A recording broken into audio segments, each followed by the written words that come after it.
This is the 9th edition of our Leiden Lecture series in Indonesia, which this year have all been conducted online because of the COVID pandemic. Before I introduce the two esteemed speakers today, I also have to mention that today's edition of our webinar is a special one. It's also our annual Cleveringa Lecture. The Cleveringa Lecture is given every year on the 26th of November to commemorate Professor Rudolf Cleveringa, who on the 26th of November in 1940 read aloud his now famous protest speech. As Dean of the Law Faculty, he denounced the measures taken by the invading Germans of removing all Jewish professors from their posts. Cleveringa was arrested by the security forces and remained in prison until the summer of 1941. Having listened to his speech, the Leiden students decided to go on strike.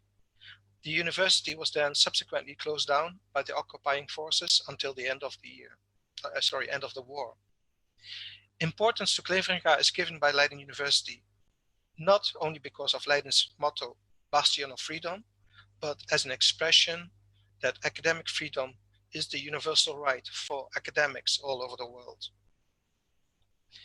The Cleveringa Lectures are organized by the Leiden University Fund. This fund is supported by alumni for the advancement of Leiden University. The main activity of the Leiden University Fund is, amongst others, to raise money to reward research grants to students and young scientists. So before we start our lecture, I would like to show a short introductory movie about Cleveringa and the Leiden University Fund. I apologize that the sound is very weak, but it is subtitled in English. So I would like to ask Rosa to start the video, and I will be back to you after the video.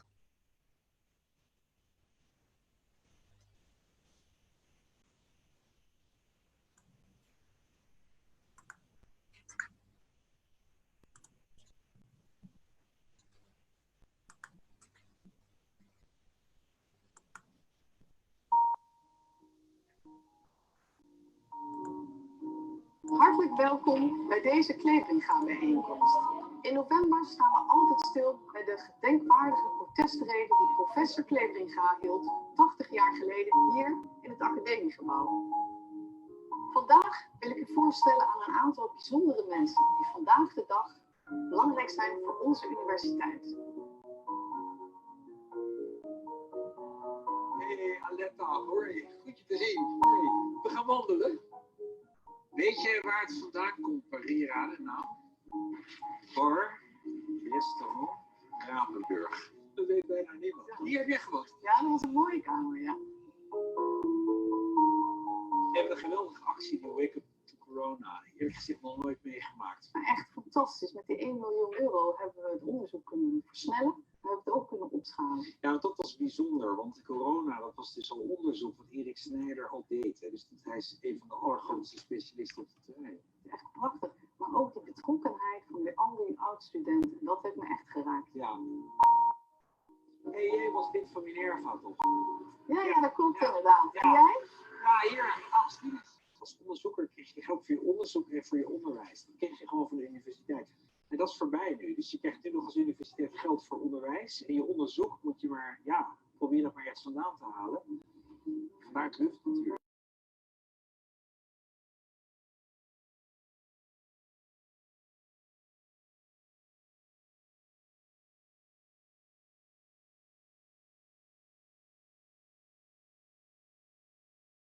De infectie bestrijden. En die heb je allebei nodig om goed voorbereid te zijn op nieuwe coronavirusuitbraken. En door de crowdfundingsactie hebben jullie een nieuw lab kunnen opzetten? Daar waren we heel blij mee. Dat kwam heel snel van de grond. En al in het voorjaar konden we beginnen om een bestaand lab te verbouwen.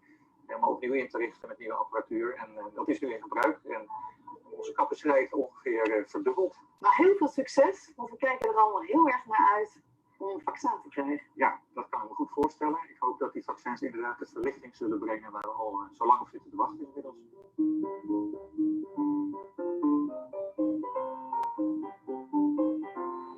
Jij houdt je ook bezig met oplossingen voor levensgevaarlijke infectieziektes, toch? Ja, dat klopt. En je hebt een subsidie ontvangen van het LUF. Die subsidie kwam op precies het goede moment. Wij waren hier net begonnen als nieuwe groep. Wij kijken naar antibiotica-resistentie, wat wereldwijd snel aan het toenemen is, terwijl er tegelijkertijd veel minder antibiotica beschikbaar zijn om dat soort infecties te behandelen. En wat wij in onze groep eigenlijk doen, is door een combinatie met proeven in het lab en computermodellen met elkaar te combineren, nieuwe manieren te vinden, nieuwe doseringsschema's te ontwikkelen om dat soort resistentie terug te kunnen dringen. Echt geweldig om te horen. U ziet, uw bijdrage is van groot maatschappelijk belang. Of het onderzoek nou gaat om levensgevaarlijke besmettelijke ziektes, een duurzamere samenleving, veiligheid voor kwetsbare kinderen of andere maatschappelijke vraagstukken. Uw bijdrage maakt het verschil. Heel veel dank voor uw betrokkenheid.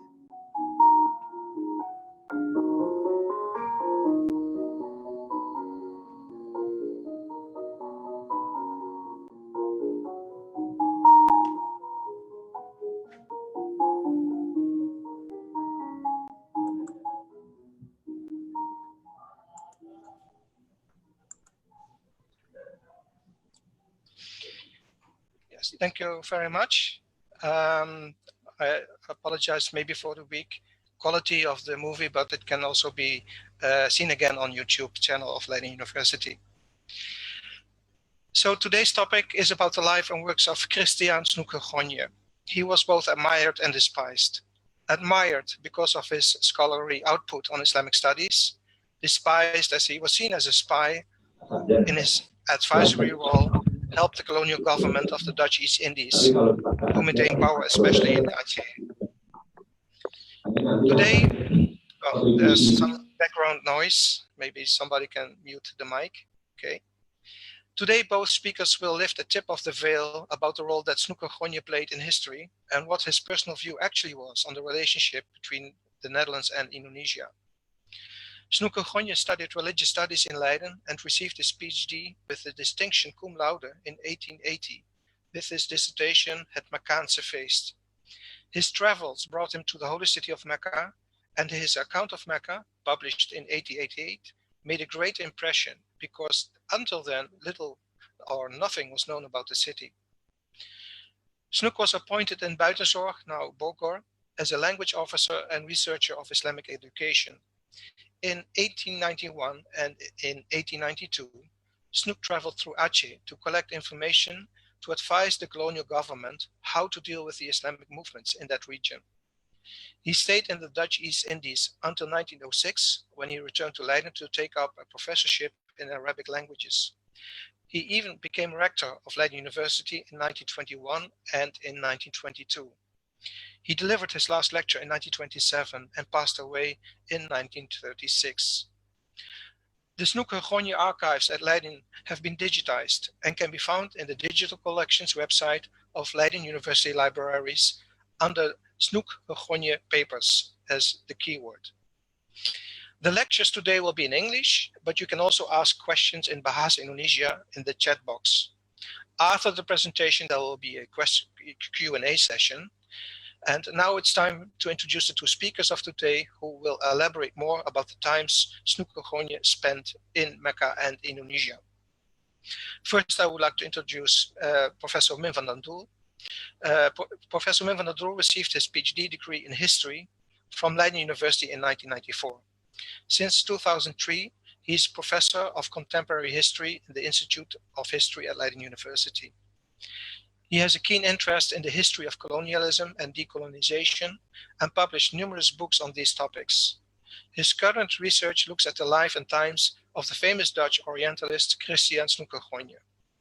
Very soon, his biography on Snouck Hurgronje will be published in the Netherlands, and there are plans to release it also in an Indonesian translation next year.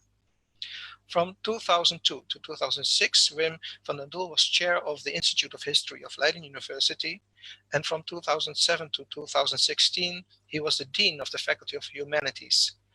From 2017 to 2020, he was the member of the Executive Board of the Netherlands Organization for Scientific Research, in Dutch NWO, and chair of the domain of Social Sciences and Humanities of that organization.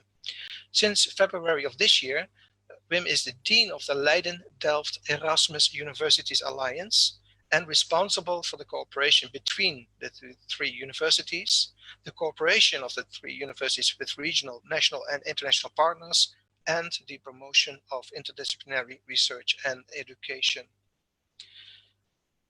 I also am very honored to introduce Dr. Yanwar Pribadi. He received his PhD from Leiden University in 2013 and is currently lecturer at the State Islamic University Sultan Maulana Hasanuddin in Banten. He is the author of Islam, State and Society in Indonesia, Local Politics in Madura, which was published by Routledge in 2018.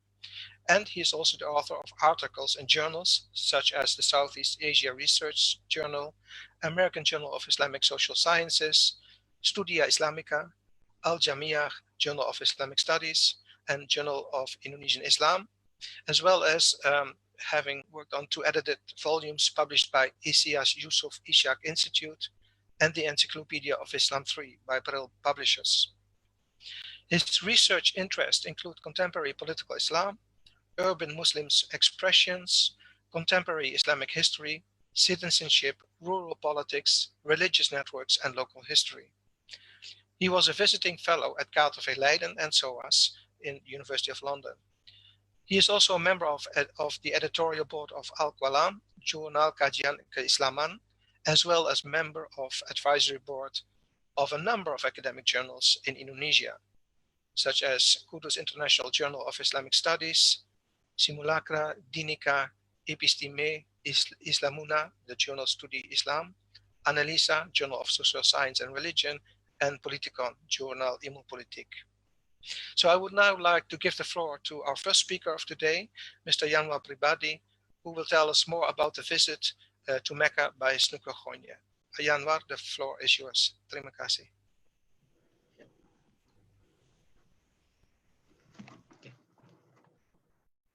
Thank you very much, Pak Marik, also to Wim van den Doel, Rosa, and Zweta.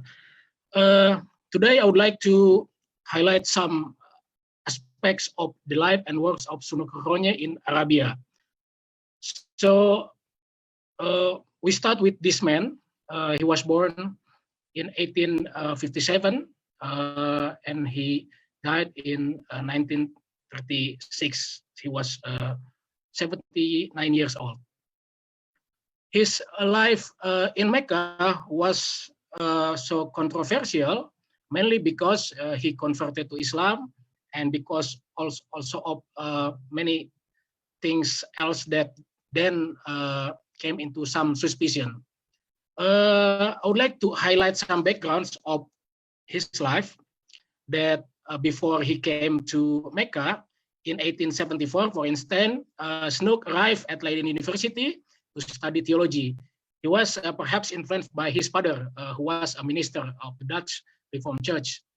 But then he never finished his studies in theology because he was more interested in Semitic languages.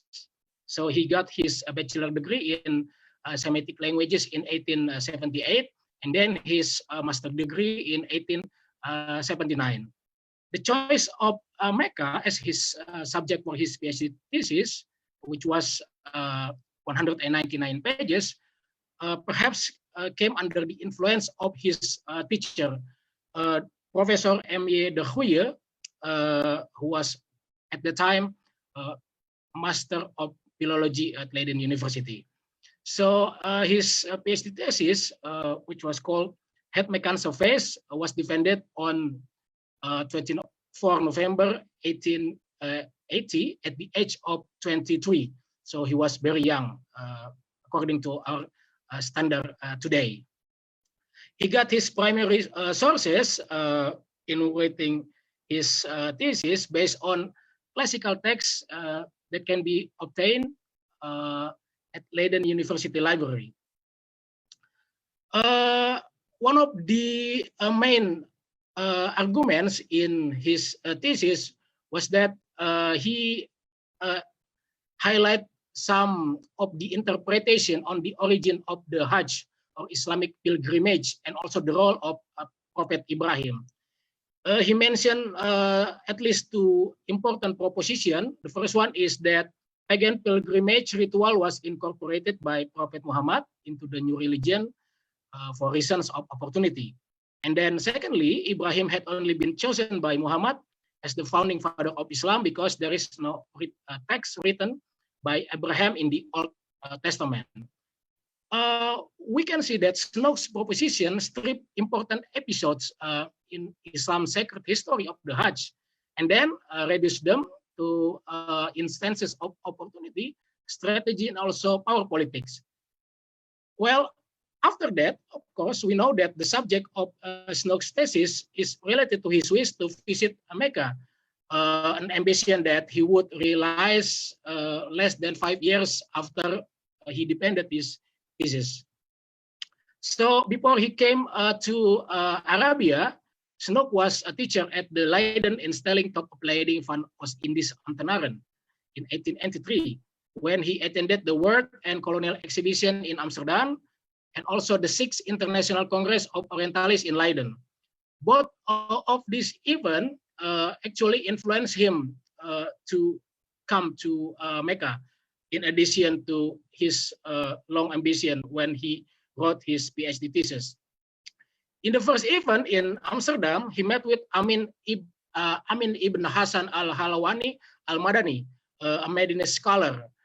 Amin at the time was the first real Arab Snouck ever met, and the meeting with him probably fueled his ambition to visit Mecca. So these are some purposes why Snouck visit Mecca.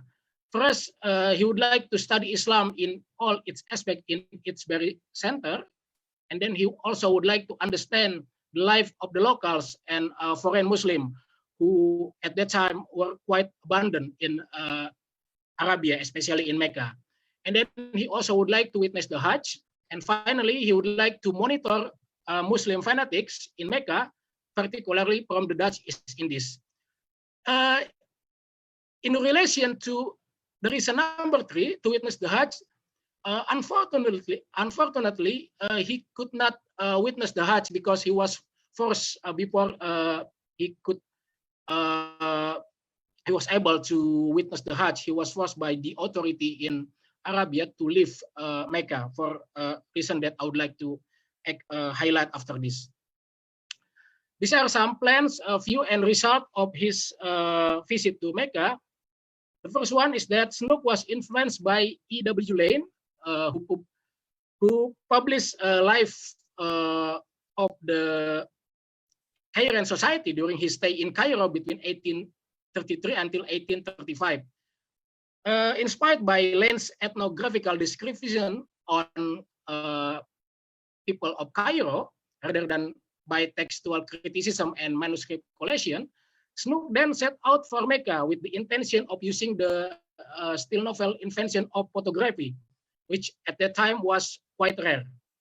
Snouck was interested in religion as a social phenomenon, and then he came with the idea why people were willing to save their lives according to what they regarded as God's command. The lively styles used by Snouck to describe the inhabitants of Mecca keeps his narrative fresh and also attractive. Its true modernity lies in his ideas on how to live with people of different cultures and religions and then describe them. This is the book of Mecca, the famous book that made him very prominent in the study of Islam, especially as the foundation of modern Islamic studies, is that Snouck visit to the Arabia and his monograph on Meccan history, published in 1888 until 1889, made him famous. There are 3 volumes work in German. The first is called in English, The City and Its Lord.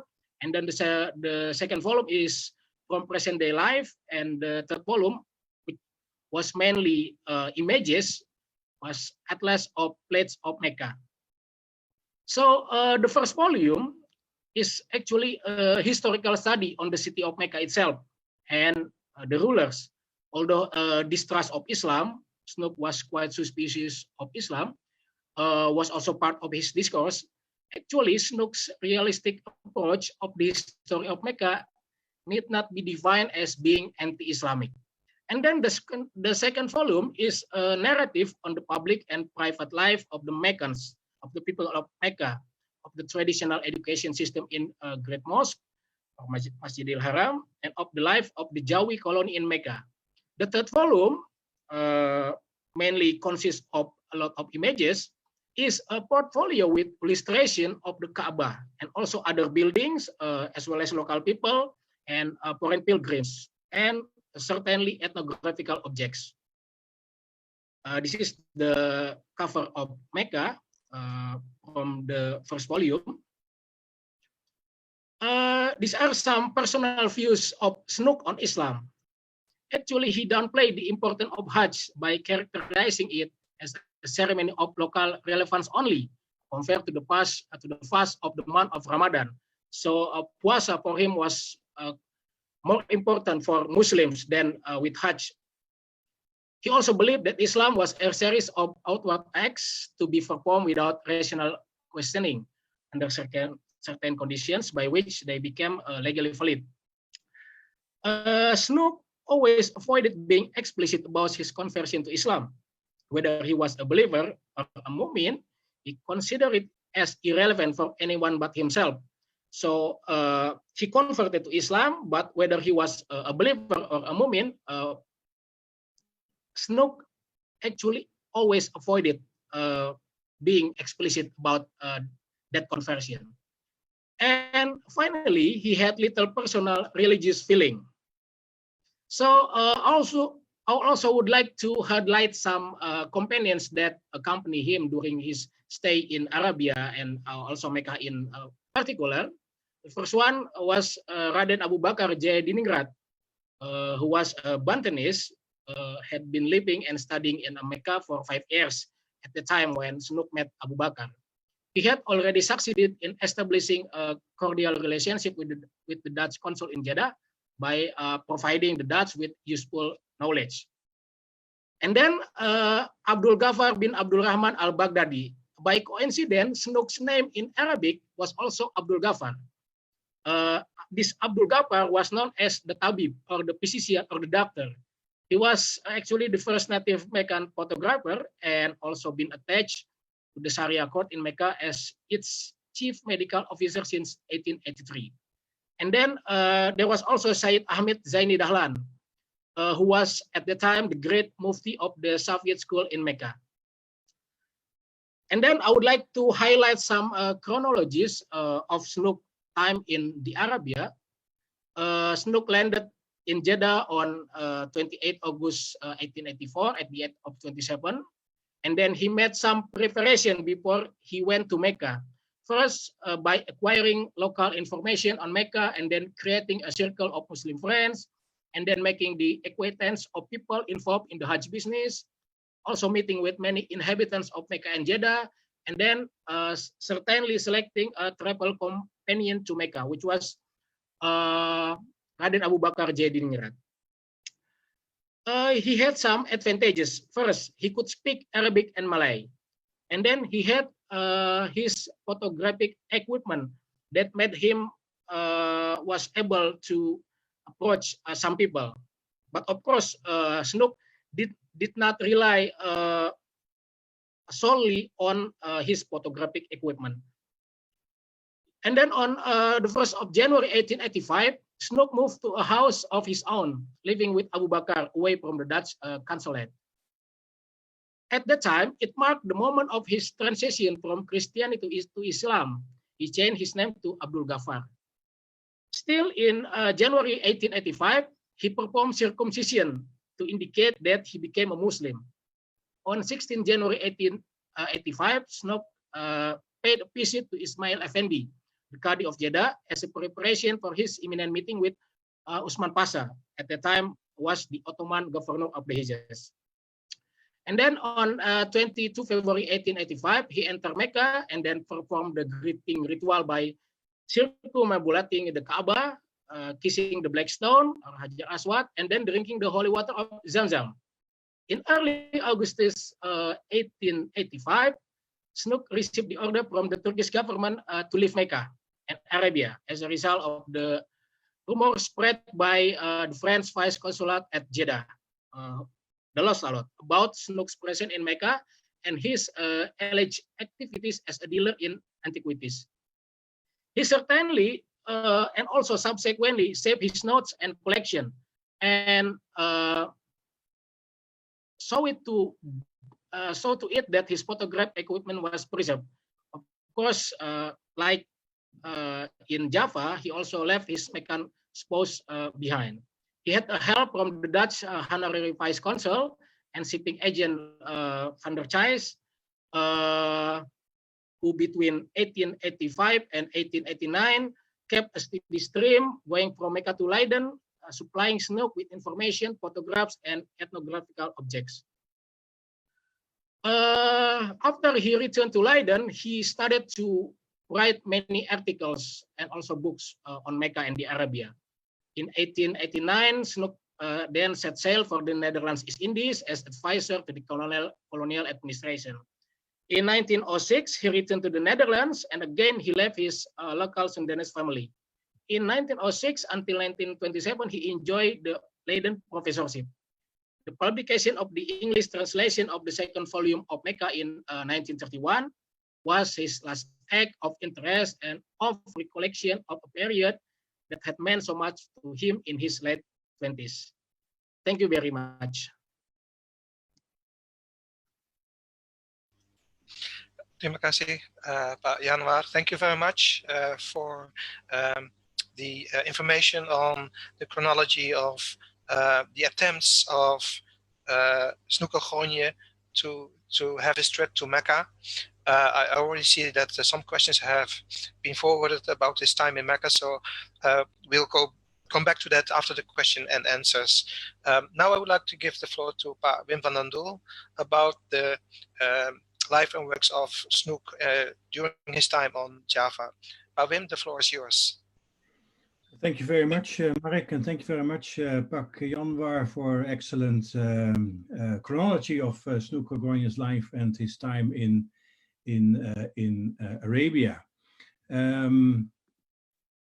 Let me share my screen, because this is almost, well, this is in Arabia, of course. This is the Suez Canal. Because Snouck Hurgronje, after visiting Mecca, was fully convinced that he had to go back to the Oriental world, or going back to the Islamic world. And of course, what else could he think of as the Dutch East Indies, Indonesia, because that was a Muslim country, not well known as a Muslim country in the Netherlands at that moment. And he really desperately wanted to go to Indonesia. And in 1889, he really left the Netherlands in a ship like this one, sailing to Penang, first of all, because he wanted to visit Aceh as his first destination. Because, of course, we all know the war was going on over there, it was not going well for the Netherlands, and he wanted to investigate the situation in Aceh. But the governor of Aceh at that time didn't allow Snouck Hurgronje to enter the area, to enter the province, because he was in close negotiations with the Sultan of Aceh, and he thought, well, if this Snouck Hurgronje comes along, these negotiations will not end in a happy way. So Snouck was not allowed to go to Aceh, and had to go to Jakarta, Batavia. He arrived in May 1889 in Batavia, and although you don't recognize the building, you can see its harmony. So those who know Jakarta know where this spot is, of course. Why do I show you this picture? Because we have to remind ourselves that that was a different time than now. So the world of 1889 was quite different from the world, actually the world of 1920, or the world of 1930, and of course very much different than the world of today. But we have to remember this is a different world. This at the end of the 19th century. It was a world which was only slowly modernizing at that moment, only slowly modernizing. I mean, there were better ships sailing in the archipelago. So the but there were no cars yet. There were no modern educated Indonesians. So the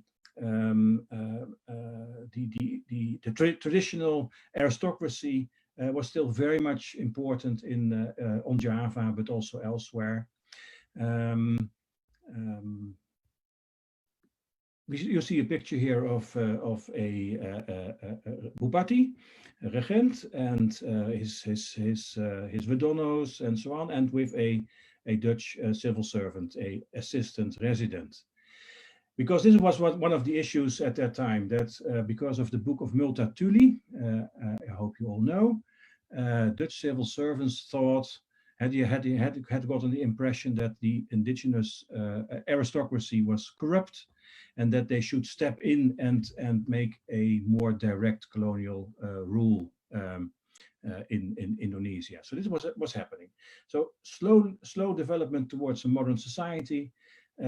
Dutch civil servants wanted to have a more direct influence in government, but still this traditional elite was very important in society.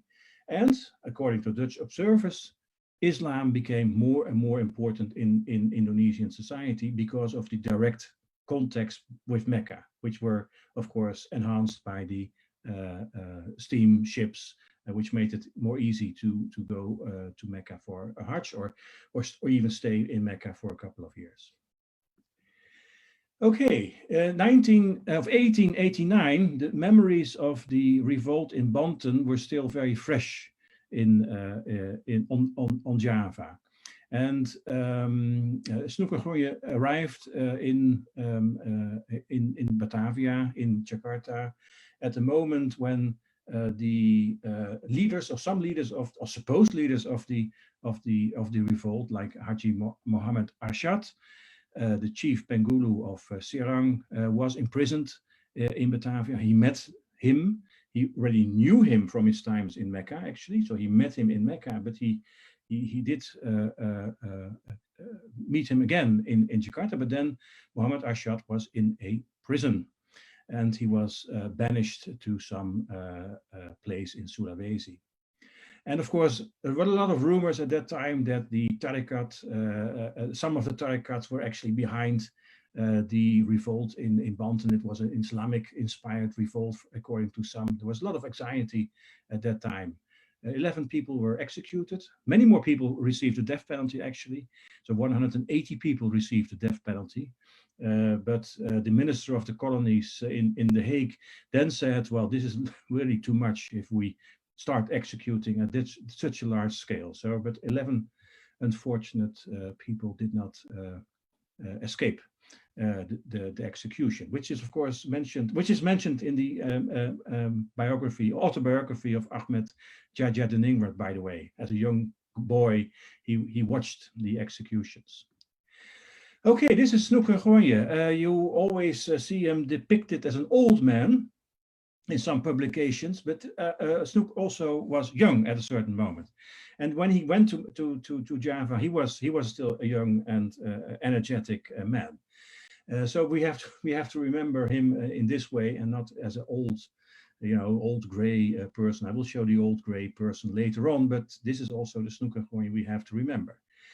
He started working on Java with two very important assistants. One is Said Uthman, so a Arab scholar of Islam working in Batavia. He already had a correspondence with Uthman when he was at Leiden. Before he went to Indonesia, he already corresponded with Uthman. He wrote newspaper articles about Uthman, praising him as a person who really helped the Dutch colonial government governing a Islamic population. The second very important, very interesting person I have to mention is Hassan Mustafa, the chief Penghulu of Bandung. At a certain moment, he already met Hassan Mustafa in Mecca, and well, they met again in Batavia, and those two people were assigned to him as his assistant. So they could really inform Snouck about the society and about Islam on Java in a very direct way. Perhaps I should have presented another person which was very important, was Mr. Mohammed Rusdi, who is the successor of Hassan Mustafa in Bandung, but also as Chief Pengulu in Aceh. But I didn't do this. So there are more informants, more assistants, more colleagues of Snouck, which were very important to give him the information on Islam in Java. So he started to travel around the island. You see here the mosque of Cianjur, by the way, on the left. He started to travel by train and by ship over Java, and he made already a couple of observations at that moment. First of all, he already knew this, but then he experienced that religious life always, according to him, was a combination of Islam and local customs, and this was something new in a way for Dutch observers, because they always thought, well, you have the true Islam, which was the Islam in the Arabian world, and then you have a kind of, well, semi-Islam on Java, because you see all kinds of local customs coming back into religious life. Well, Snouck Hurgronje always said, no, there is no true Islam in that sense of the word. There is always a combination of the religion with the local customs. Like in Europe, if you look at the Christian Europe and you go to the south of Italy, you will see a totally different type of Christianity than in the north of Sweden. So local customs always mix with religion. That's why we have a Christmas tree in our homes. So this is he always compared it to Europe, because then people in Europe would understand that in other religions also you have this combination of religion and local customs. He also said that the tarikats, so the brotherhoods of mystics, were not dangerous at all.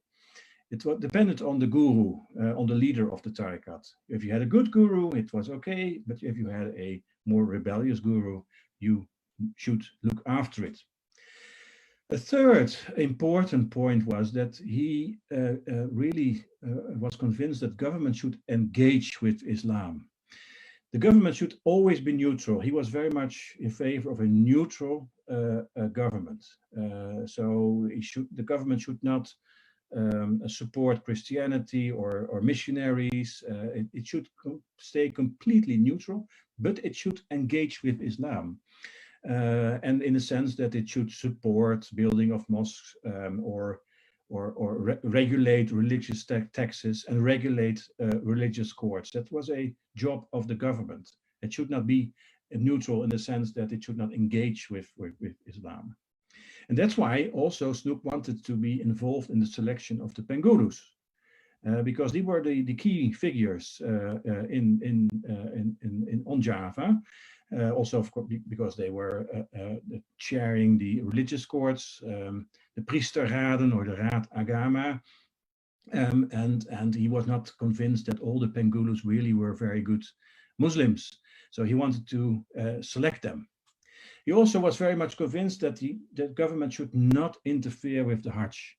The Hajj was not a dangerous thing. Some of the Dutch in Indonesia thought, well, because Muslims went to Mecca, then they would come back as a radical Muslim.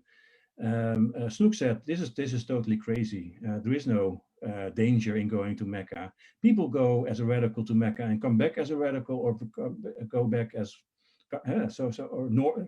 have other ideas, but they keep the ideas, don't interfere with the Hajj. And he wrote this all in a couple of letters in the newspapers on Indonesia, the letters of the Wedono Pensioen. He didn't write them under his own name. And these are very interesting letters, not being published. This is a small hint. They could be republished, I think, as very interesting material, because they are not available as a book or in another way. So you can only read them in a newspaper. So this is a small hint. Okay. In December 1889, he traveled to Chamis, so the capital of the Regency of Galuh. And there he met the Bupati and his wife, and they came into contact with the Chief Bengulu of Galuh, Muhammad Taib. You see him here, very old picture. It's in the collection of Snouck Hurgronje. So he kept this picture for memories after he went back to the Netherlands, and he married with his daughter Sankana. And of course, a lot have been said or about this kind of this marriage, and he married another time again later on. But so why did he do it? He did not really tell his friends about it.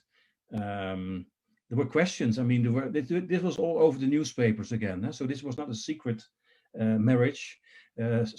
Immediately after the marriage, there were all kinds of articles in the Dutch Javanese newspapers, and even the minister of the colonies actually asked questions to the Governor General. So what happened? Did Snouck Hurgronje actually marry a Sudanese woman? And then Snouck, of course, denied that this actually happened. He was only witnessing. He said, I have only been witnessing an Islamic marriage. I was part of, but that, well, it was just an experiment, or it was just research. Of course, this was not true. He did marry Sankana, and they started to live in Batavia. Not in a colonial neighborhood, but really in a neighborhood of Batavi population. So among the indigenous population.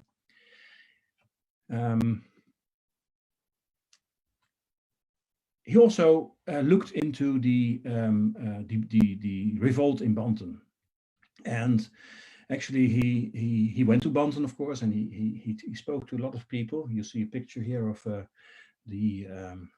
some of the houses which were destroyed during the revolt, and his conclusion was that the main reason of the revolt was not Islam or radical Islam or all those kind of things people were talking about. It was about Dutch civil servants which were doing a very bad job. So he's very highly critical about Dutch colonial civil service. And one of the main criticisms of Snouck Hurgronje was that those colonial civil service did not respect Islam. And they did not respect the Islamic faith of the Pribadi. And they forced the Pribadi to drink alcohol and so on. And, you know, they were laughing at them when they were performing their religious duties. And therefore their standing, so the standing of the Bupatis and the Wadonos and so on among the population had declined. So because they were forced to live a unreligious life. And this is his main argument in this report. So it's very critical about Dutch colonial civil service. And his resolution would have been, he suggested that simply those Pribadi should be given a more prominent role in local and regional government. And the Dutch civil servants should step back. Okay, again, this is Sankana, so this is his wife. They got 4 children, and this is one of the boys. We don't know who it is, Umar or Ibrahim, but they were on the picture. During this time, he not only looked after his wife and his children, but also he took the guardianship of Ahmed Jaja de Ningrad. And so he went to Banten, he met his father, the father of Ahmed Jaja de Ningrad, and they decided that Ahmed should go to Batavia and go to the HBS, so have a modern education. And Snouck Hurgronje looked after him. Each Sunday he had to come to Snouck Hurgronje to learn French and Dutch, and had to read all kinds of very difficult Dutch novels, at least difficult for us now, but perhaps in the 19th century they were more liked.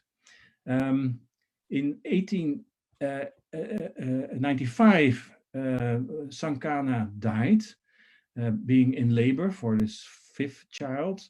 And here we can have a few glimpses around this event. We have a few glimpses about Snouck Hurgronje and what he really felt about Sankara, because one of his friends, Mr. van Romburg, was working in Bogor in the botanical gardens as a chemist.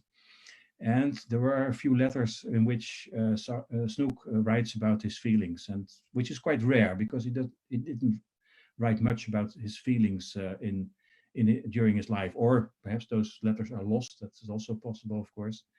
But here we see that he really is this is one of his darkest moments in his life. He's utterly shocked, and he's depressed. And of course, this tells you something about the relationship with Sankara, which was very genuine, and he was really in love with his wife. Perhaps not at the start, but he fell after marriage. He became very much a very loving husband of Sankara. So this was not a kind of trick, to find information on indigenous society. It was really a genuine relationship, and he was completely shocked by it. Okay, so what did he do? Oh, yes, I'm sorry. This is a very important person in the life, at least, of Snouck's children, because after Sankara died, the wife of the Bupati of Galuh, Lasmita Kusuma, came to Batavia with her family, taking care of the children. There was some discussion: should they stay in Batavia? Should they be taken care of? In the end, they were taken care of by Lasmita Kusuma. So they were taken, the 4 children were taken to Chamis and were raised there. This is a very interesting person, by the way. Should be researched a little bit more, I think. But again, this is a tip for people who want to have a subject for a thesis. So don't forget Lasmita Kusuma here. Okay, so what did you actually do, Snouck Hurgronje, on Java? Well, I think you could summarize it, and that he was working for legal certainty.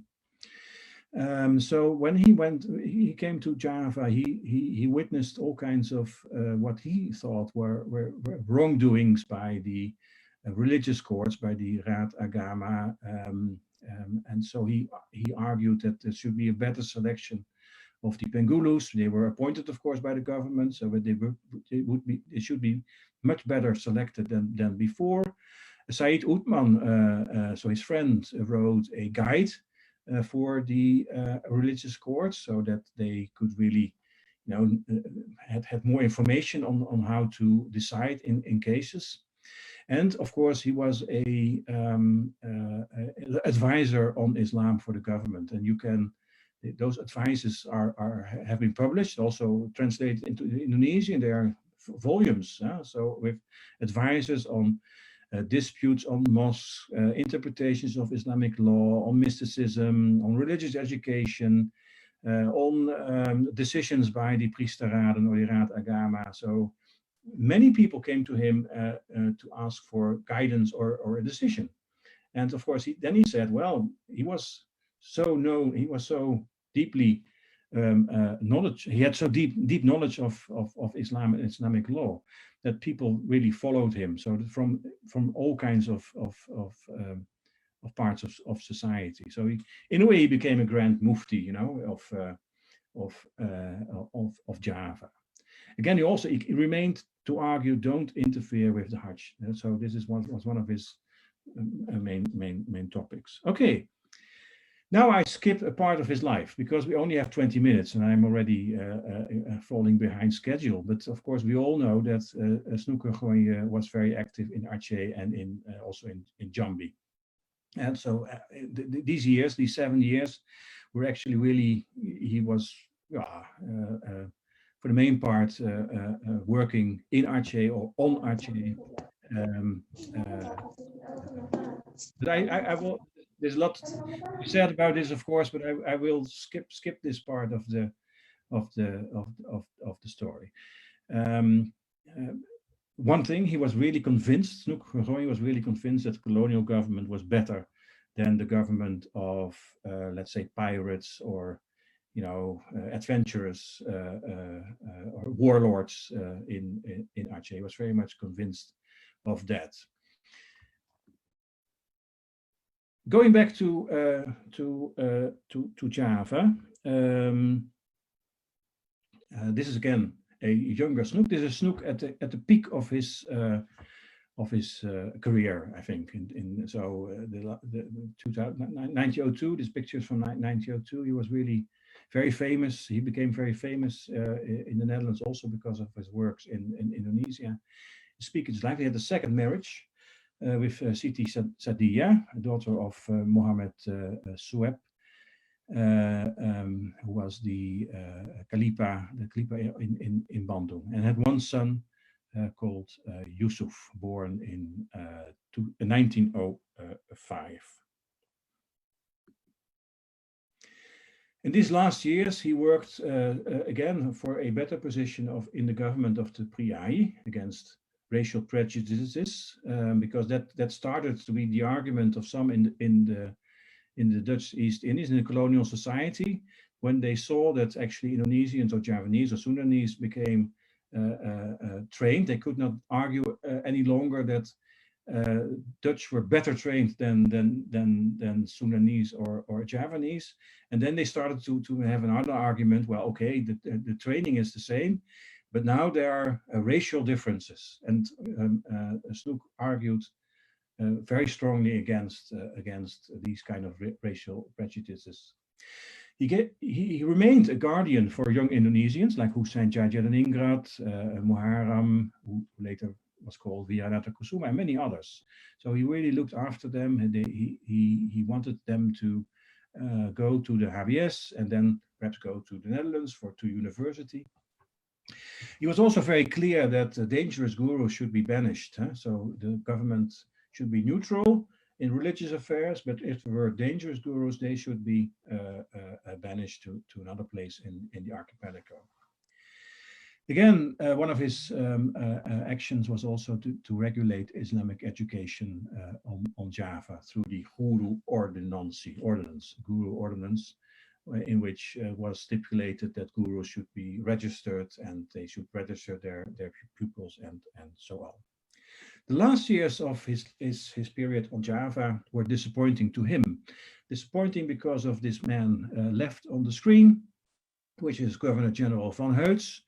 And he was well, very much disappointed by Governor General van Heuts, who he didn't think was a very serious administrator. And van Heuts didn't listen to Snouck. Van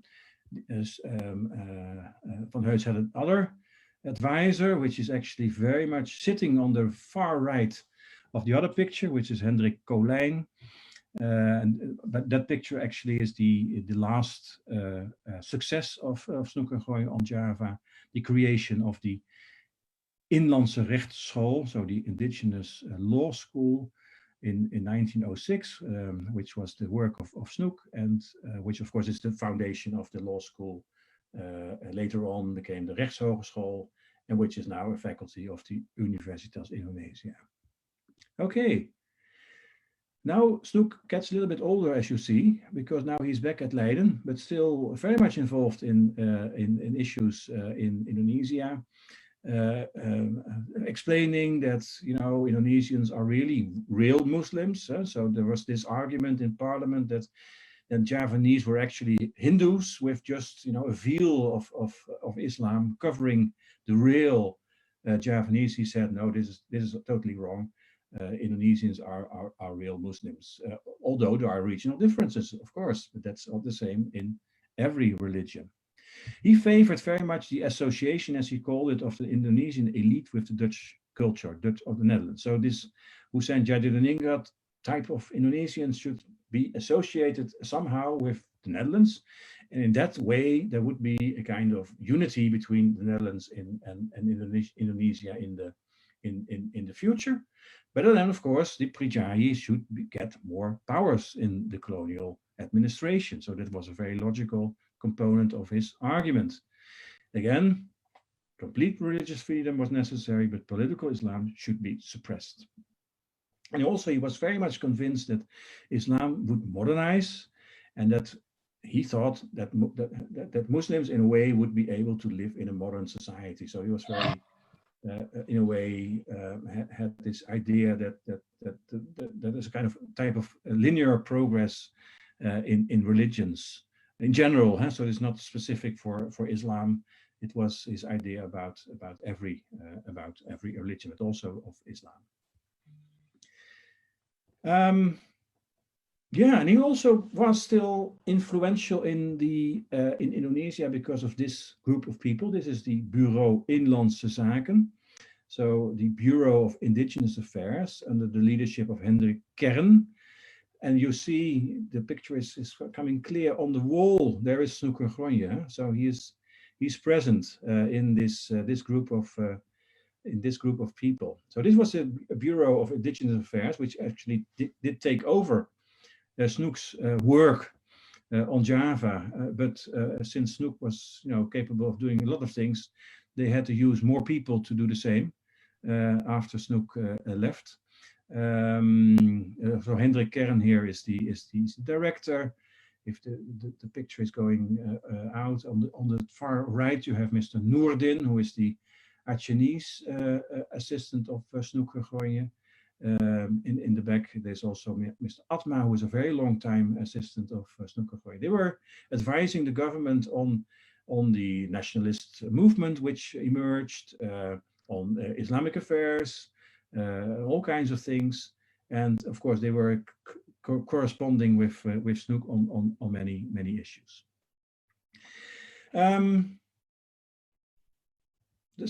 Last year, so I'm almost finishing my small talk. The First World War was very influential for Snouck. He was very shocked by what he saw in the First World War, because he was shocked that elites, and he had so much faith in the elites before the First War. He had faith in the Pribadi and so on. And he loses faith because those elites actually created a bloodbath in Europe, and so he changes his political ideas and becomes much more a supporter of democracy. Also in Indonesia, so he is not advocating association any longer, this kind of merger of the Indonesian elite with the Dutch. He now advocates full autonomy for Indonesia as soon as possible. That is his, and of course he's aware of the emergence, for instance, of the Sarakat Islam, and he's very much supportive of the emergence of the nationalist movement. And he warns the Dutch that if they do not give in to the wishes and aspirations of the nationalist movement, the entire history of the Dutch Indonesia would end in a violent war. That's his prediction. And he warns people, now we can still, transfer power in a peaceful way. If we don't do it, then there will be another way of transfer of power.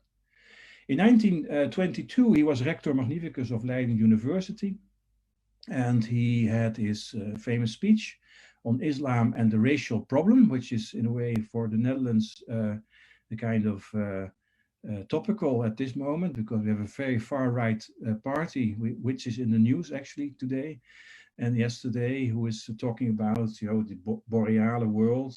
Well, this is very Dutch part, but that at the same time was happening in the 20s. So there were these books which were warning the white population in the world that they would be mixed with other races and so on.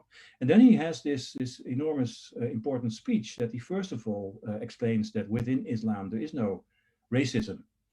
So in Mecca, everyone from which part of the world or which ethnical background, they're all the same because they are all Muslim. So he says the Islam already has solved the problem of racism in the religion. And then of course he calls upon the rest of the world actually to leave behind any racial prejudice and idea. And he calls upon Leiden University not only being a bastion of liberty, but also a bastion of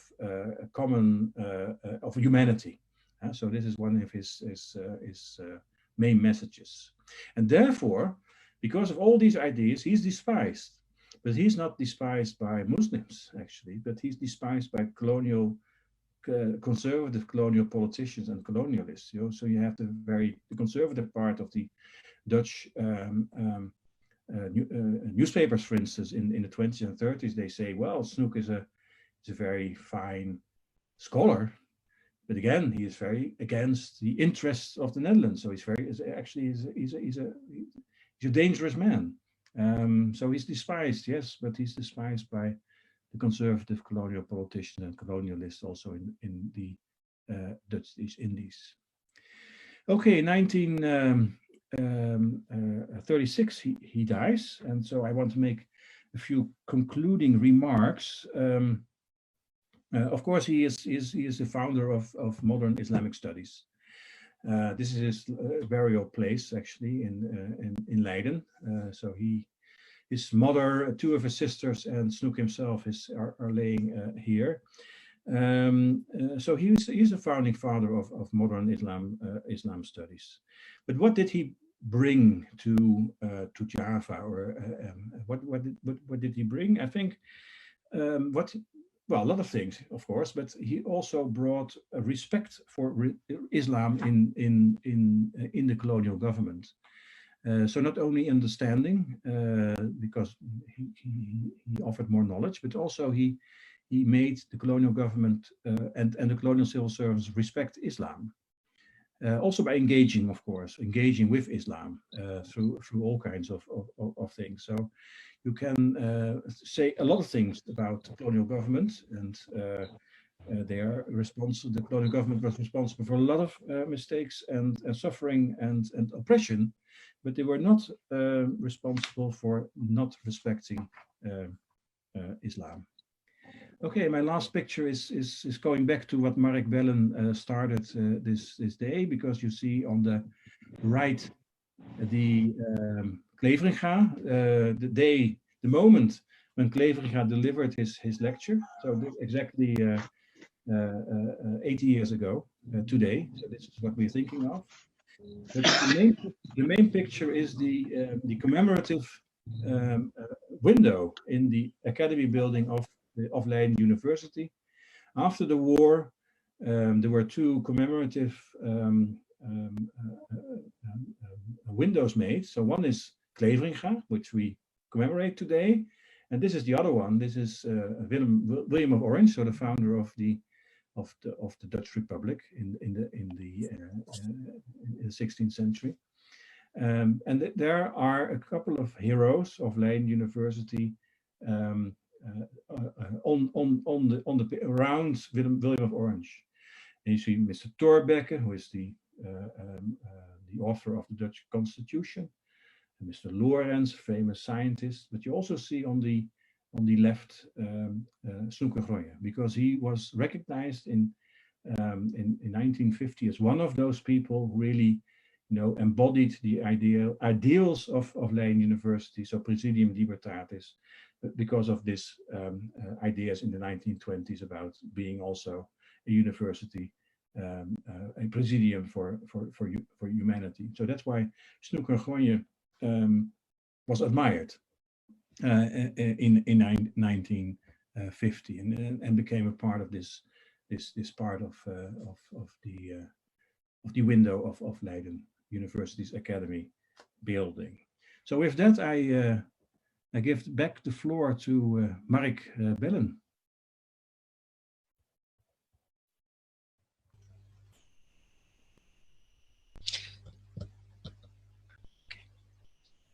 Yes, okay, thank you very much. I would like to thank both speakers, Yanwar and Wim, for a very informative presentation on the history, life and works of Snouck in Mecca and Java. I think it's quite interesting, and seeing the number of questions, I think it also underscores the interest that there is to learn more about Snouck Hurgronje, about his academic output, but also people are interested in his personal life. time is quite limited, so I'm afraid I will not be able to answer or to address all the questions. But my suggestion is that we will email the questions to the speakers, and that we somehow find a way to give the answers to our social media. I think one of the conclusions is that his life is quite interesting. Starting young and until the end, he was very involved in his personal interest in getting more understanding about Islam in general, but specifically in Indonesia. And as Wim already indicated, much research can still be done. You mentioned the Wodono brieven, the letters of his published letters in the newspapers. The fact that the person Lasmita Kusuma also should be investigated more about her role in this life of Snouck. So of course there will be a biography published by Wim that will be in Dutch, but we hope that maybe next year that we will be able to publish it also in Bahasa Indonesia. And I'm also personally quite impressed by what I heard today. I learned a lot about Snouck and about his. I think one of his biggest benefits was his networks. His networks not only with Western academia but also with Arabian and Indonesian academia. And I think that this network actually contributed a lot to his academic output and his understanding of the situation in the Dutch East Indies. Now let's see if we can, in the time that's left, we can address some questions. Maybe for the first question would be for Pa Yanwar.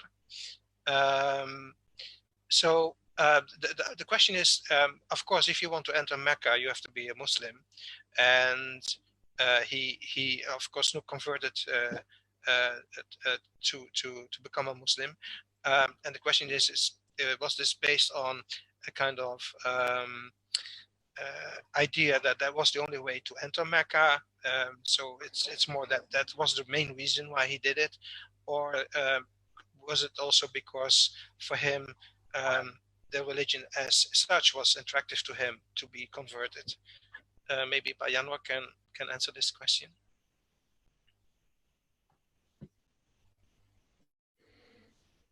Okay, well, thank you for the question. Actually, it is one of the main controversies on Snouck Hurgronje, whether he converted to Islam by heart or by certain sacred purposes. Well, in my opinion, in formal ways, I believe that he converted to Islam. So he performed circumcision, and then it was witnessed also by some officials in Mecca. But whether he was a believer or a mu'min, it was something else. It was something that actually Snouck never really wanted to tell anyone about it. But he was very much open to actually his parents. Actually, he wrote a letter to in his diary actually about his circumcision. So on 5 January 1885, he actually wrote something in his diary about important visit from Syed Muhammad Muzain, and then about the details of the circumcision that he, felt quite painful of being circumcised, and then about being so descriptive about the tools that were used for the circumcision itself. So for me, it was a crucial passage and also a hermeneutic at the time.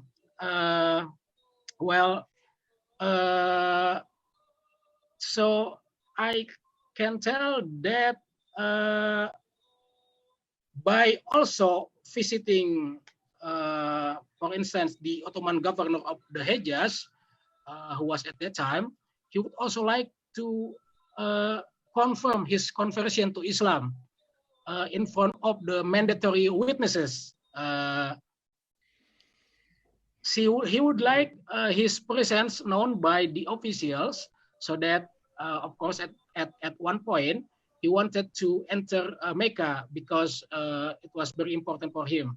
And by performing circumcision, he was aware that he would be checked in the gate to Mecca, and he was actually checked about his circumcision. So I can say that on the matter of whether he converted to Islam or not, well, yes, he was a convert to Islam, but whether he was a believer or not, or a mu'min, I cannot really tell, because Snouck himself always avoided being explicit about it.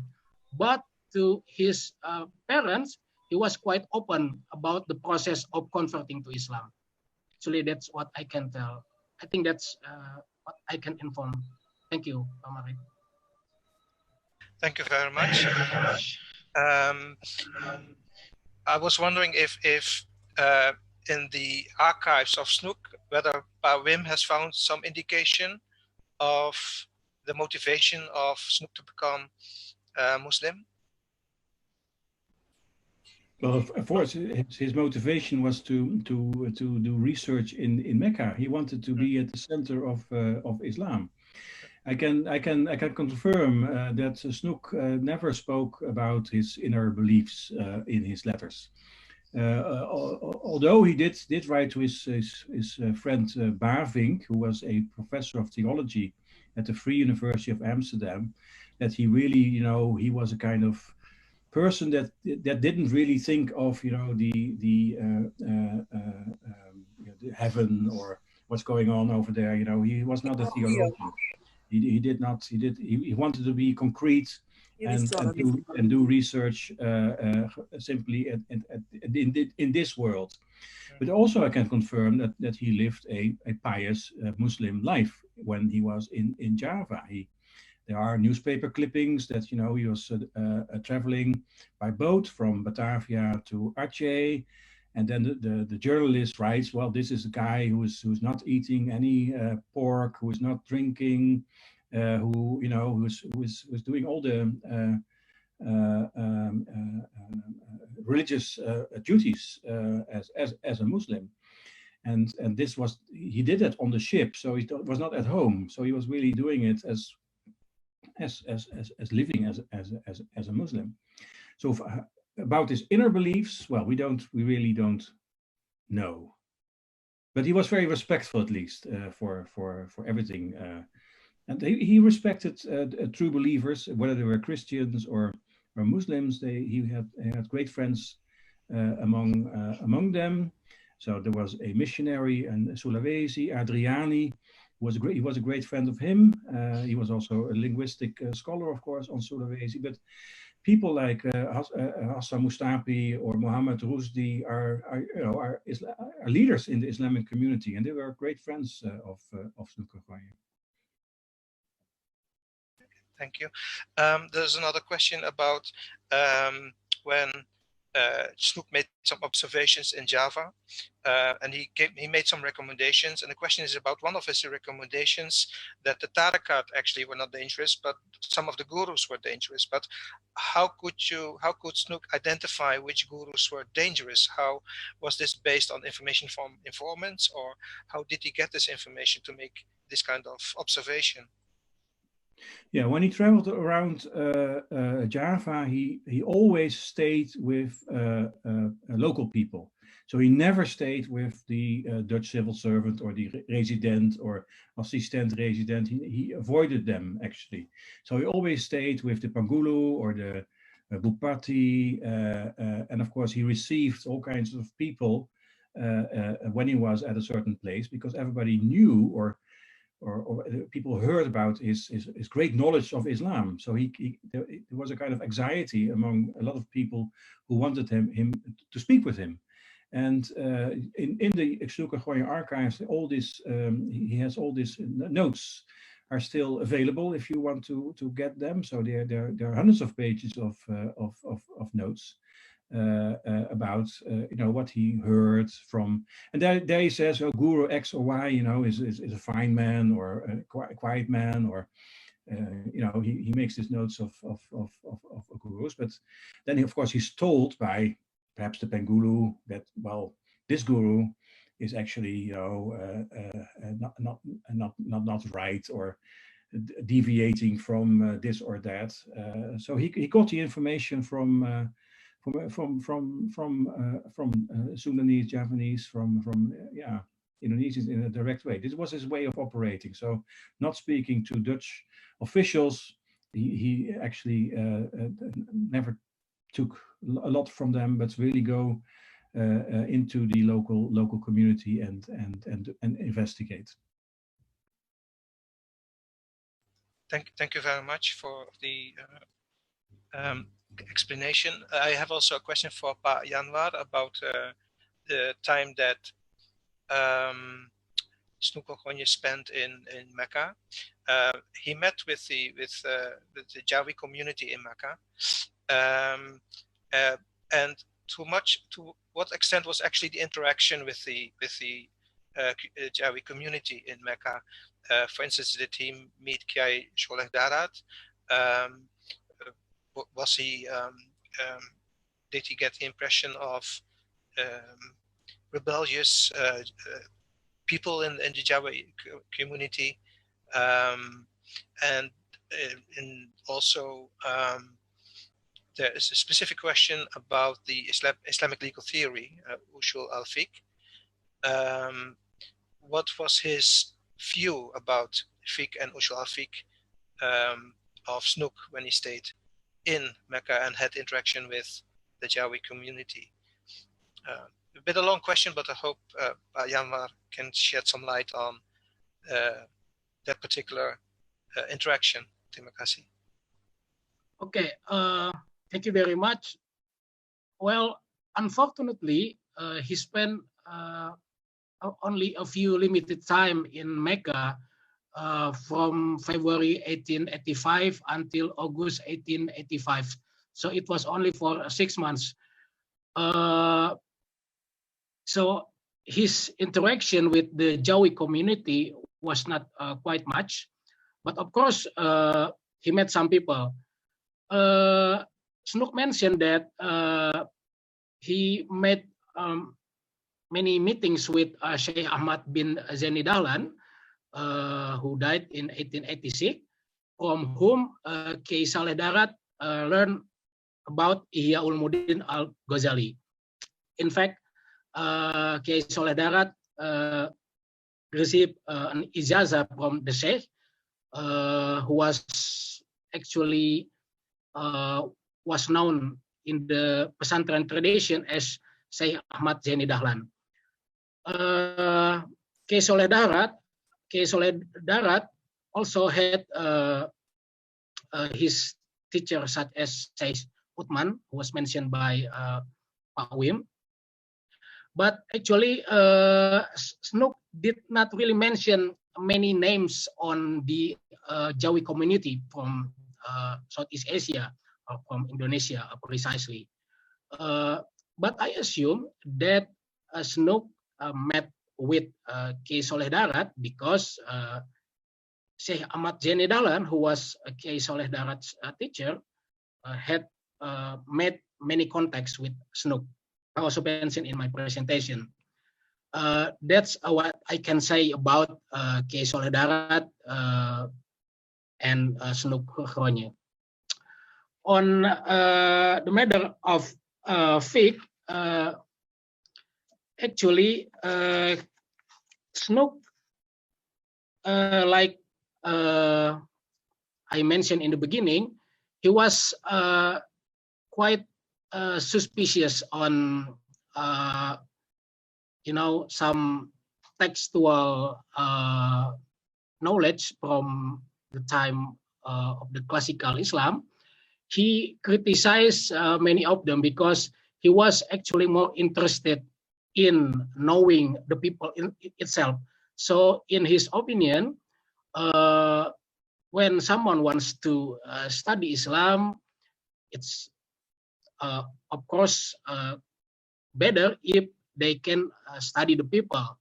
So Snouck actually did not really follow his mentor, Emile de Groeye, who at that time really, paid much attention to classical texts, while Snouck would like to see some experience by meeting with Muslim itself. That's why he, as Pak Wim mentioned, he said that some gurus are dangerous because of the teaching itself, but the rituals and also the teaching, the rituals are okay to be performed by people, but some gurus, some religious teachers were quite dangerous, and that's why they need to be paid attention closely. I hope that can answer the question, Pak Wim, Pak Marik, I'm sorry. Yeah, terima kasih. About the recommendations of Snouck, Pak Wim said that when he returned to the Netherlands, he changed his perception of towards the role of the Indonesian-Dutch relations, that Indonesia should be more autonomous, and he got a lot of criticism of the colonialists. But the question is also, when he was working in Java and he was giving those recommendations, trying to give a better understanding respect to the Dutch Indonesian government, the Dutch Indies government, was there also people that did disagree with him? Was he respected also by other scholars, or was he also under attack when he gave those recommendations to the Dutch Indies government? This is a question for Pak Wim. Yes, it's a very good question. Yes, he was not always cherished by everyone in the colonial government. As I have said, he was quite critical about Dutch colonial civil servants. So the assistent-residenten and residenten on Java, he thought they were not knowledgeable enough of the local society. They made mistakes. They didn't take the Pribadi serious enough, and so there are in the newspapers there are really people who are against Snouck, and even they think, well, how can we take Snouck Hurgronje serious? He's a Muslim. Some newspaper really said he's anti-colonial government because he's a Muslim. Of course, those newspapers were rather, activists. Let's put it that way. They didn't take fake news didn't exist at that moment, but they did also try to use fake news at that moment. But he was not really liked by those people who really he criticized. And one of the reasons why he was embroiled with Governor General van Heuts was that van Heuts actually took those civil servants in protection against Snouck Hurgronje. It used to be that simply there was some problem or some scandal, and then the paperwork was sent to Snouck, and Snouck then had made a recommendation: this or he should go or should be moved to another place. And Van Heuts stopped that. He said, well, we can't let Snouck Hurgronje govern all those civil servants. And that's, of course, Snouck thought he was the best and the brightest in the colony, so he didn't like the way Van Heuts handled him. One of the reasons why he left, I think, in 1906 back to the Netherlands, because he couldn't stand up with the colonial government at that moment. Again, I have to stress, so the world in which Snouck Hurgronje worked on Java was a world without a modern Indonesian elite. So this was a pre-nationalist movement, Java. And of course, that's why he changed his opinions, because he saw the world did change. Of course, the First World War, he lost faith in a lot of, in European superiority, but there was no European superiority when millions of Europeans were killing themselves, during the war. And of course, he then realized there is a new elite coming in Indonesia, which he did not witness when he was on Java, because simply there was no modern elite. There was no modern nationalist movement. And once he realized there is this nationalist movement, he wrote this advice on the Sarakat Islam that, this should be taken very serious and it should be given all the possibilities to work on Java. And this recommendation actually was so, the Minister of Colony was so impressed by this recommendation. It was printed and it was distributed to all the colonial civil servants. So read it. Take the Sarakat Islam serious, take modern times serious, and start working in a different way.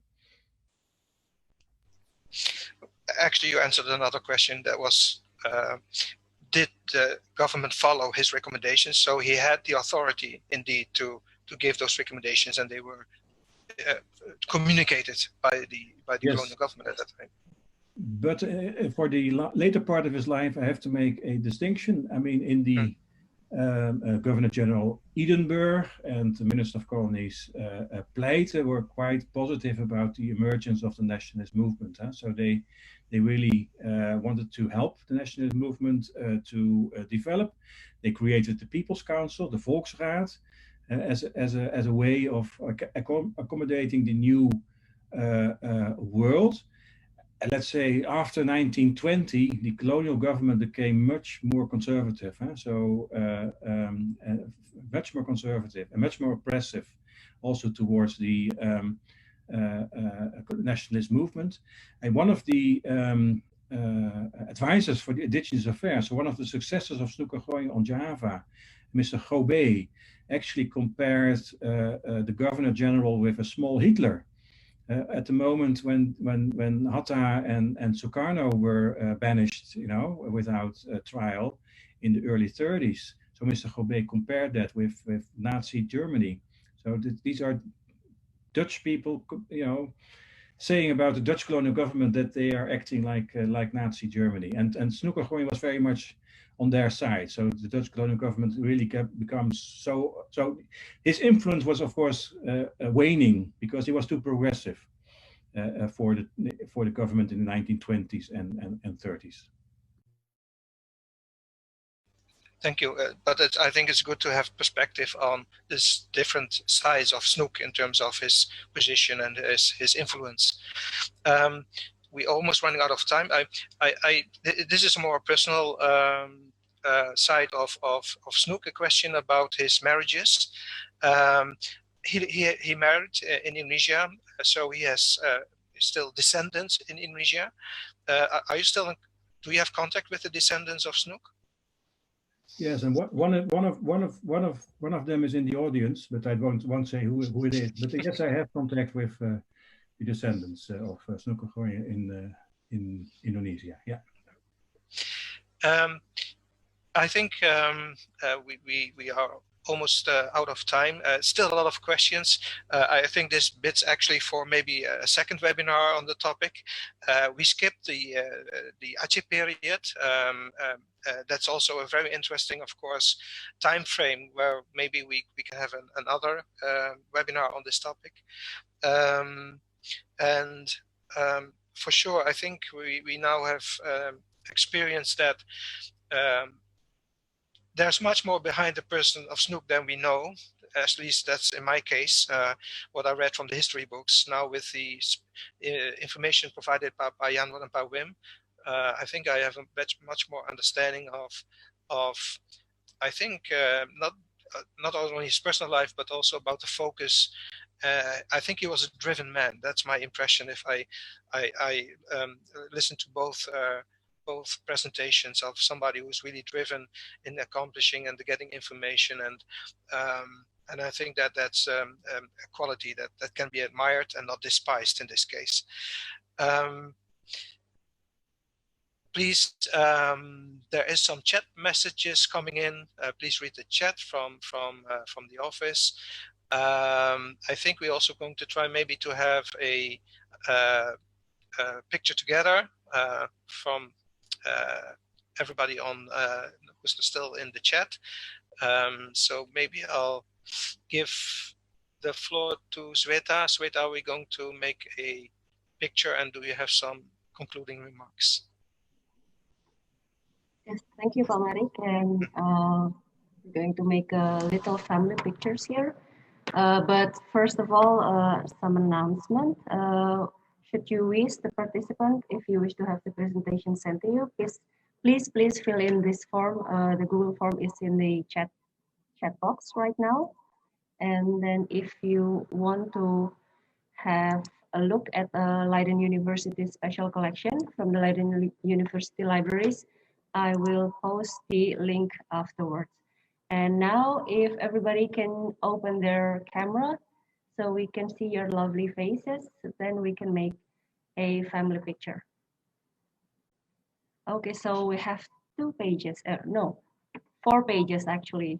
So for the first one, I'm going to do it now. 3, 2, and 1. Okay, just a moment. And then the second page. 3, 2, 1. Okay, and then for the next page. 3 and 2 and 1. And then the last page. Okay. Okay, thank you very much. Okay, thank you everybody for joining this discussion today. We hope that everyone can follow and subscribe to our social media. It's Leiden in Indonesia. We have it on Instagram, Facebook, and Twitter.